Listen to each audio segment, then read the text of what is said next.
தொழில் வளர்ச்சி மற்றும் நிர்வாக வசதிக்காக 75 தொகுதிகளுக்கு ஒரு மாநிலம் என தமிழகத்தை 3ஆக பிரிக்க வேண்டும் என இந்து மக்கள் கட்சியின் இந்து எழுச்சி மாநாட்டில் அக்கட்சியின் தலைவர் அர்ஜுன் சம்பத் பேசியுள்ளார். விருதுநகர் மாவட்டம் சிவகாசியில் இந்து மக்கள் கட்சியின் சார்பாக இந்து எழுச்சி மாநாடு அக்கட்சியின் தலைவர் அர்ஜுன் சம்பத் தலைமையில் நடைபெற்றது. இம்மாநாட்டில் சிறப்பு விருந்தினராக பாஜக மாநில பொதுச் செயலாளர் ராமசீனிவாசன் கலந்து கொண்டு சிறப்புரையாற்றினார். முன்னதாக செய்தியாளர்களுக்கு பேட்டியளித்த இந்து மக்கள் கட்சியின் தலைவர் அர்ஜுன் சம்பத், தென் மாவட்டங்களில் கல்வி, தொழில், வேலை வாய்ப்புகள் பெருக வேண்டும் என்று கூறிய அவர், நிர்வாகம், வளர்ச்சி மற்றும் தொழில் முன்னேற்றத்தை கருத்தில் கொண்டு தென் தமிழகம் மற்றும் கொங்கு பகுதியை மையமாக கொண்டு 75 தொகுதிகளுக்கு ஒரு மாநிலம் என தமிழகத்தை 3ஆக பிரிக்க வேண்டும் என கூறினார்.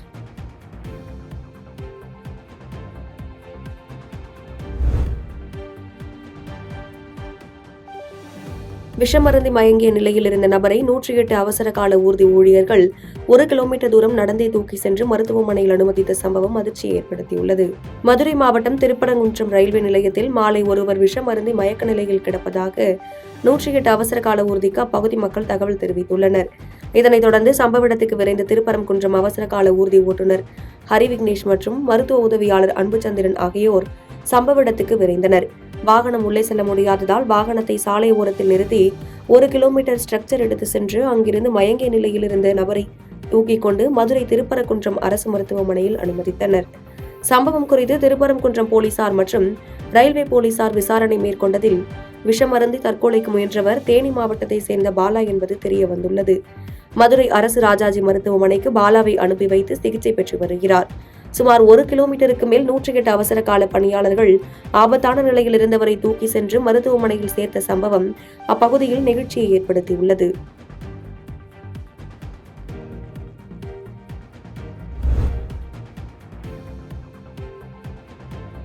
தசைகள் செயலிழப்பு நோயால் பாதிக்கப்பட்டு கை கால்கள் செயலிழந்த 7 வயது சிறுவனுக்கு சுமார் 4 மாதங்கள் சிகிச்சை அளித்து காப்பாற்றி தேனி அரசு மருத்துவக் கல்லூரி மருத்துவர்கள் சாதனை படைத்துள்ளனர். தேனி மாவட்டம் பூதிபுரம் கிராமத்தை சேர்ந்த முனியாண்டி மாலதி தம்பதியினருக்கு 7 வயதில் தீபக் என்ற மகன் உள்ளார்.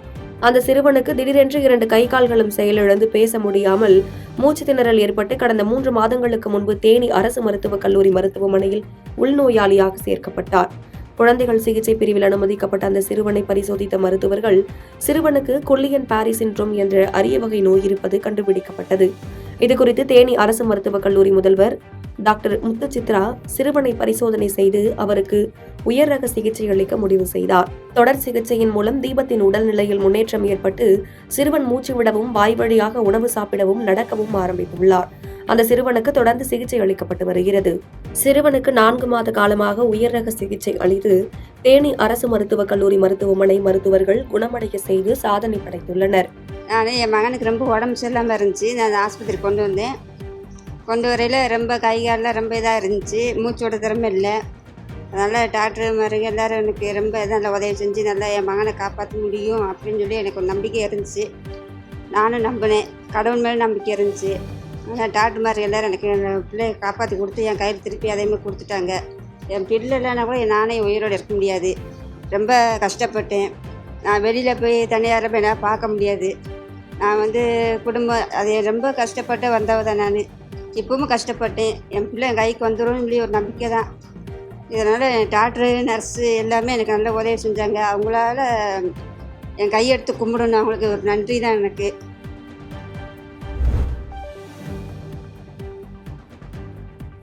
குஜராத் அருகே கடலில் மீன்பிடிக்க சென்ற இளைஞர் மாயமான நிலையில் கண்டுபிடித்து தர வேண்டும் என மாவட்ட ஆட்சியர் அலுவலகத்தில் மனைவி கண்ணீர் மல்க கோரிக்கை வைத்துள்ளார். தூத்துக்குடி மாவட்டம் விளாத்திக்குளம் அருகே உள்ள பனையப்பட்டி கிராமத்தை சேர்ந்தவர்கள் தனசேகர், கல்யாண சுந்தரி தம்பதியினர். இவர்களின் 2வது மகன் அண்ணாதுரை மீன்பிடி தொழில் செய்து வருகிறார். இவருக்கு திருமணமாகி மனைவி சந்தன செல்வி, மகன் உள்ளனர். இந்த நிலையில் கடந்த வாரம் தான் வேலை பார்க்கும் நிறுவனத்தின் மூலம் கொச்சியிலிருந்து குஜராத் போர்பந்தர் கடல் பகுதியில் தங்கி மீன்பிடிப்பதற்காக சென்றுள்ளார். கடந்த வெள்ளிக்கிழமை கடலில் மீன்பிடிப்பதற்கு வலை வீசும்போது அண்ணாதுரை தவறி கடலில் விழுந்ததாக கூறப்படுகிறது. அப்போது அண்ணாதுரையுடன் மீன்பிடிக்க சென்றவர்கள் கடலில் குதித்து அண்ணாதுரையை தேடி உள்ளனர். நீண்ட நேரம் தேடியும் அண்ணாதுரை கிடைக்காததால் இது தொடர்பாக அவரது குடும்பத்திற்கு தகவல் தெரிவித்துள்ளனர். தகவல் அறிந்த அண்ணாதுரையின் பெற்றோர்கள் தூத்துக்குடி மாவட்ட ஆட்சியர் இளம்பகவத்திடம் அண்ணாதுரையை கண்டுபிடித்து தரும்படி மனு அளித்துள்ளனர். மேலும் அவரது மனைவி கண்ணீர் மல்க கோரிக்கை வைத்துள்ளார்.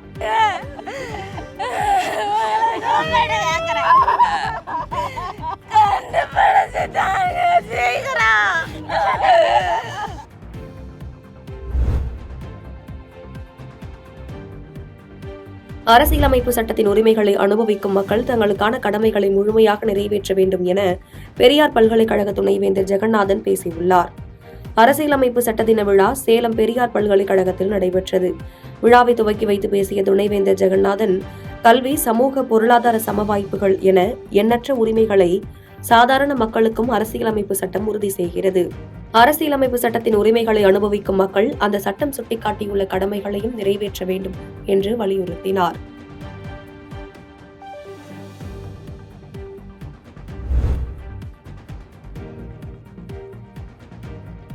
மதுரையில் நடைபெற்ற அதிமுக கள ஆய்வுக் கூட்டத்தில் நிர்வாகிகளிடையே கைகலப்பு ஏற்பட்டதால் பரபரப்பு ஏற்பட்டது. மதுரை காமராஜர் சாலையில் அமைந்துள்ள சேம்பர் ஆஃப் காமர்ஸ் வளாகத்தில் அதிமுக மாநகர் மாவட்ட கழகத்தின் சார்பில் கள ஆய்வுக் கூட்டம் முன்னாள் அமைச்சர் செல்லூர் ராஜு தலைமையில் நடைபெற்றது. இதில் முன்னாள் அமைச்சர்களான அதிமுக கழக துணை பொதுச் செயலாளர் நத்தம் விஸ்வநாதன் மற்றும் அதிமுக அமைப்பு செயலாளர் செம்மலை உள்ளிட்டோர் கலந்து கொண்டனர். கூட்டம் துவங்கிய சிறிது நேரத்தில் பேச வாய்ப்பளிக்க மறுத்ததாக கூறி கழக நிர்வாகிகள் சிலர் வாக்குவாதம் செய்து கைகலப்பில் ஈடுபட்டதால் சிறிது நேரம் பரபரப்பு ஏற்பட்டது.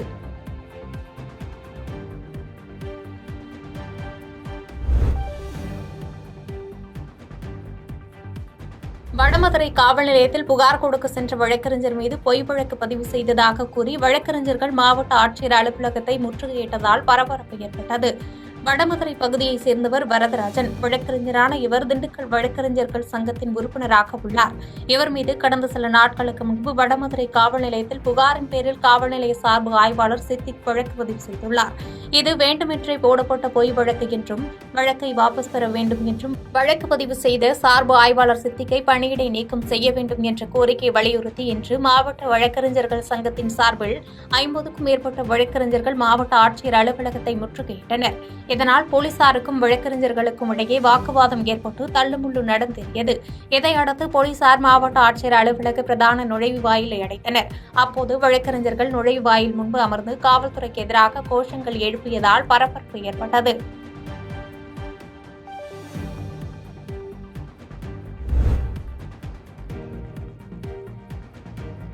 விபத்து காப்பீடு நிதியை பெற்றுத்தராமல் ஏமாற்று மிரட்டல் விடுத்த வழக்கறிஞர் மீது நடவடிக்கை எடுக்க கோரி பாதிக்கப்பட்ட நபர் தீக்குளிக்க முயற்சி செய்ததால் பரபரப்பு ஏற்பட்டது.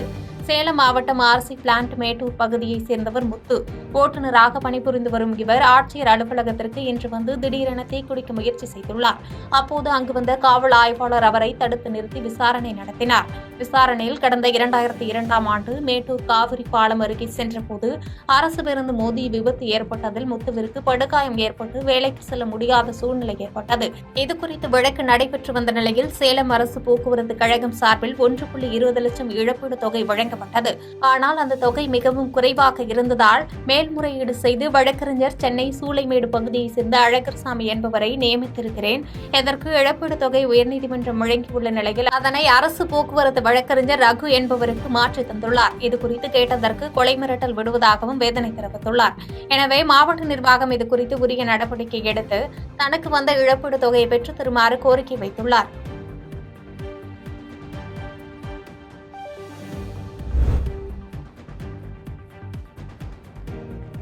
ரயில்வே யூனியனில் விரைவில் இந்திய யூனியன் முஸ்லீம் லீக் தொழிற்சங்கம் துவங்கப்படும் என மாநில பொதுச் செயலாளர் முகமது அபுபக்கர் தெரிவித்துள்ளார். கோவை குனியமுத்தூர் காலவாய் பகுதியில் உள்ள AIKMCC மாவட்ட தலைமை அலுவலகத்தில் இந்திய யூனியன் முஸ்லீம் லீக்கின் தொழிலாளர் அமைப்பான சுதந்திர தொழிலாளர் யூனியன் மாநில நிர்வாக குழு சிறப்பு கூட்டம் நேற்று நடைபெற்றது. கூட்டத்தில் மாநில பொதுச் செயலாளரும் முன்னாள் சட்டமன்ற உறுப்பினருமான முகமது அபுபக்கர் தலைமை வகித்தார். பின்னர் செய்தியாளர்களிடம் பேசிய முகமது அபுபக்கர், முஸ்லீம் லீக் தொழிற்சங்கத்தை விரைவில் ரயில்வே யூனியனில் துவங்க உள்ளதாகவும் இந்திய கூட்டணியை பலப்படுத்த பரப்புரை மேற்கொள்ள தீர்மானம் நிறைவேற்றப்பட்டுள்ளதாகவும் தெரிவித்தார்.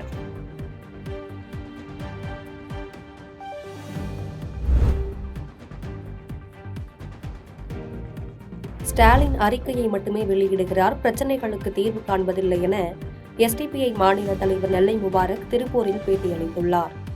திருப்பூர் கல்லூரி சாலையில் SDPI கட்சியின் மாநில பொதுக்குழு கூட்டம் மாநில தலைவர் நெல்லை முபாரக் தலைமையில் நடைபெற்றது. இந்த கூட்டத்தில் பல்வேறு தீர்மானங்கள் நிறைவேற்றப்பட்டும் வரப்போகும் தேர்தலுக்கான பணிகள் குறித்தும் ஆய்வுகள் மேற்கொள்ளப்பட்டது. இதைத் தொடர்ந்து மாநில தலைவர் நெல்லை முபாரக் பத்திரிகையாளர்களை சந்தித்து பேசுகையில், நீட் தேர்வு ரத்து தொடர்பாக தமிழக அரசு சட்ட ரீதியாக கடந்த 3 ஆண்டு காலமாக நடவடிக்கை எடுக்கவில்லை எனவும் மாணவர்களின் நலனை கருத்தில் கொண்டு உடனடியாக நீட் தேர்வு ரத்துக்கு தமிழக அரசு நடவடிக்கை எடுக்க வேண்டும் எனவும், திருப்பூர், கோவை பனியன் மற்றும் இயந்திர உற்பத்தி தொழிலை பாதுகாத்திட மத்திய, மாநில அரசுகள் நடவடிக்கை எடுக்க வேண்டும் எனவும், அரசு காலி பணியிடங்களை உடனடியாக நிரப்ப வேண்டும் உள்ளிட்டவை குறித்து பேசினார். மேலும் தமிழக முதல்வர் ஸ்டாலின் அறிக்கை மட்டுமே வெளியிடுகிறாரே தவிர களத்தில் ஆய்வு செய்வதில்லை எனவும், வரும் 2026 தேர்தலில் தொடர்ந்து அதிமுக கூட்டணியில் மாபெரும் வெற்றி பெறுவோம் என்றும் பேசினார். நாங்க சொல்லிட்டே இருக்கோம். 2024 பார்லிமெண்ட் எலெக்ஷன்ல அஇஅதிமுக கூட்டணியோடு நாங்கள் போட்டியிட்டோம். அதே போல வரவிருக்கிற 2026 தேர்தலையும் எஸ்டிபி கட்சி அஇஅதிமுக கூட்டணியில போட்டியிட வேண்டும். அதோடு சேர்ந்து வெற்றிக்கான எல்லா திட்டமிடலையும் செயல்படுத்த வேண்டும் என்று சொல்லி வழிகாட்டுதலை வழங்கியிருக்கிறோம்.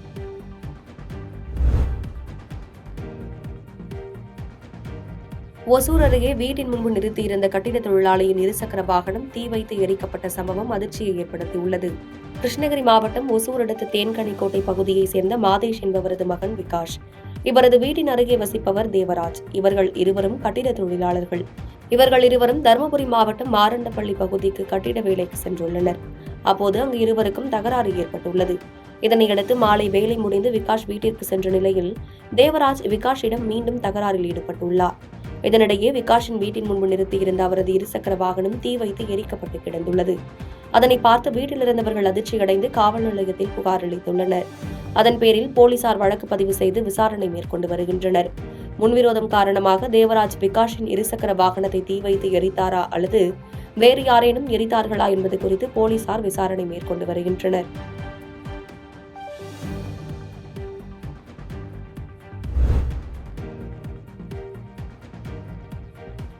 ஓமலூர் அருகே மர்ம விலங்கு கடித்ததில் 10 ஆடுகள் உயிரிழந்த நிலையில் காயமடைந்த 5 ஆடுகளுக்கு கால்நடை மருத்துவர் சிகிச்சை அளித்து வருகிறார். சேலம் மாவட்டம் ஓமலூர் அருகே காமலாபுரம் கிராமத்தில் பெண் விவசாயிகள் ஆடுகள் வளர்த்து வருவாய் ஈட்டி வருகின்றனர். இந்நிலையில் நள்ளிரவு காமலாபுரம் ஏரங்காடு பகுதியில் புகுந்த மர்ம விலங்கு பட்டியில் இருந்த ஆடுகளை கடித்துக் கொன்றுள்ளது. லட்சுமி என்ற பெண் விவசாயி வளர்த்த 20 ஆடுகளில் 6 ஆடுகளை கடித்துக் கொன்றுள்ளது. மேலும் 5 ஆடுகளை கடித்து காயப்படுத்தியுள்ளது. சம்பவம் அறிந்து வந்த காமலாபுரம் கால்நடை மருத்துவர் காயமடைந்த ஆடுகளுக்கு சிகிச்சை மேற்கொண்டார். ஆடுகள் கடிப்பட்டதை பார்க்கும்போது நாய்கள் கடித்தது போல் உள்ளதாக மருத்துவர் தெரிவித்தார்.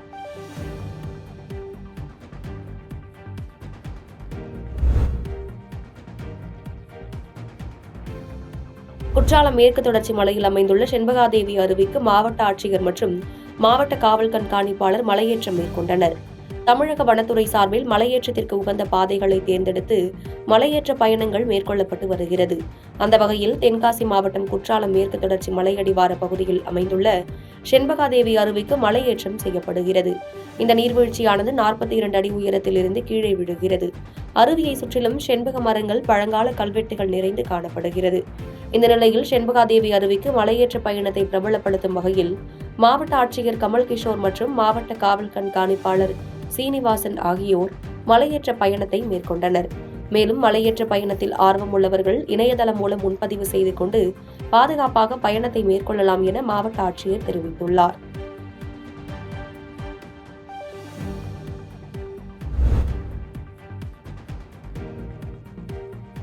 நத்தத்தில் ஆதார் மையத்தில் ஆதார் பதிவு செய்ய பொதுமக்கள் அலைக்கழிக்கப்படுவதாக கூறி பொதுமக்கள் சாலை மறியலில் ஈடுபட்டனர். திண்டுக்கல் மாவட்டம் நத்தம் தாலுகாவில் 2 லட்சத்திற்கும் மேற்பட்ட பொதுமக்கள் வசித்து வருகின்றனர். இவர்கள் ஆதார் அட்டையில் முகவரி மாற்றம், பெயர் திருத்தம், புதுப்பித்தல், புதிய ஆதார் அட்டை எடுத்தல் உள்ளிட்ட பல்வேறு ஆதார் சேவைகளுக்காக பொதுமக்கள் அன்றாடம் நத்தம் நகருக்கு வருகின்றனர். இந்த நிலையில் நத்தம் தாலுகா அலுவலகத்தில் செயல்படும் இ-சேவை மையத்தில் 1 வாரமாக கணினி பிரச்சினை காரணமாக சேவை முடங்கியதாக கூறப்படுகிறது. இதனால் காலை முதல் பெண்கள் கைக்குழந்தையுடன் காத்திருந்துள்ளனர். இதனால் ஆத்திரமடைந்த பொதுமக்கள் நத்தம் தாலுகா அலுவலகம் முன்பு திடீரென சாலை மறியலில் ஈடுபட்டனர். மறியலில் ஈடுபட்டவர்களுடன் துணை தாசில்தார் அண்ணாமலை மற்றும் நத்தம் காவல் ஆய்வாளர் தங்கமுனுசாமி ஆகியோர் பேச்சுவார்த்தை நடத்தினர். பேச்சுவார்த்தையை அடுத்து 29ஆம் தேதி சிறப்பு முகாம் நடத்தப்படும் என தெரிவிக்கப்பட்டதை அடுத்து மறியல் போராட்டம் கைவிடப்பட்டது. பாதகம் செய்பவரை கண்டால் நாம் பயங்கொள்ளலாகாது பாப்பா, மோதி மிதித்து விடு பாப்பா, அவர் முகத்தில் உமிழ்ந்து விடு பாப்பா. அண்மை செய்திகளை உடனுக்குடன் தெரிந்து கொள்ள இணைந்திருங்கள் இயம்நாடு தொலைக்காட்சியுடன்.